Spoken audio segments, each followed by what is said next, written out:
As you walk, look up and you see rainbow flags all around you.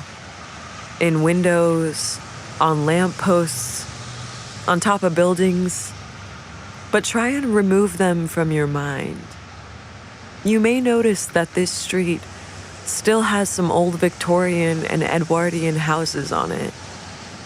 Now imagine the street lined with these old houses and no flags. This was the Castro that Mike moved to in 1957. Oh, it was just a great little like bungalow house up on the hill. We just were in heaven finding that thing. Harry. What? What's this business we're in down here? Could you tell me? How are you? Good morning. There's a new guy at the salon by 19. You're walking straight ahead, following my voice at a leisurely pace. But Mike had to tread carefully here. You didn't flaunt anything. You flaunted, you were in trouble. The neighborhood would have been full of small shops, kind of like it is now. And Mike found one shop that was perfect for his dream of running his own hair salon. There was this little tiny beauty parlor with a bedroom in the back. I thought I was good enough to run a business. And he wanted $1,000, and I didn't have 1,000 cents. My brother lent me the $1,000. It was a terrific location, and the neighborhood was, I would say, 80 to 90% Irish Catholic. Up ahead at the light, you're going to cross 18th Street. Continue walking up Castro Street. We're headed to the location of Mike's business, a hair salon that he bought in 1957.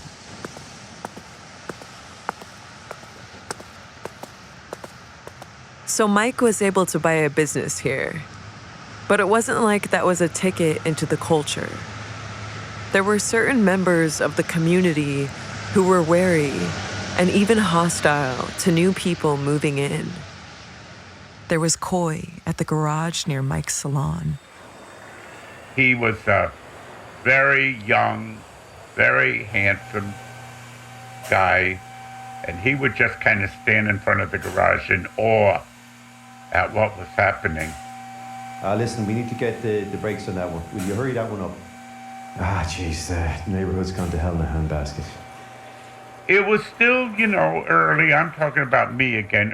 Early was not easy. Coy's garage would have been approximately across the street from where you're walking now.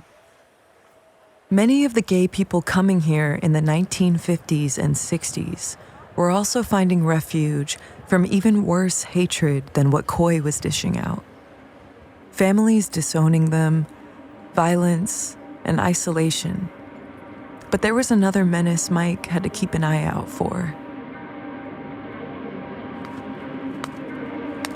What in the name of Jesus are you wearing? I can see your arse and everything.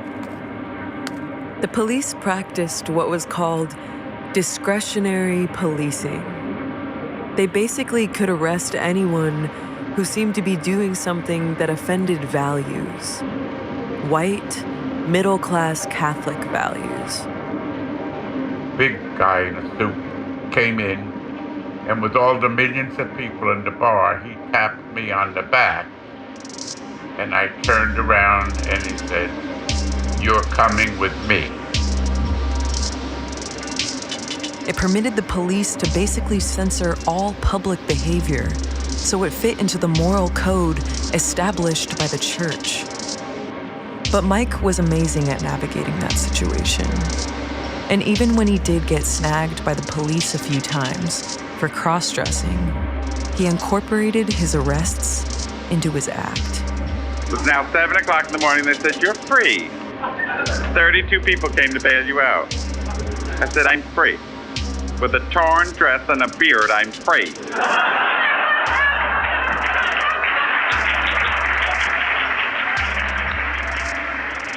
But the success of his hair salon also served as a defense against harassment and bridge into the Eureka Valley community.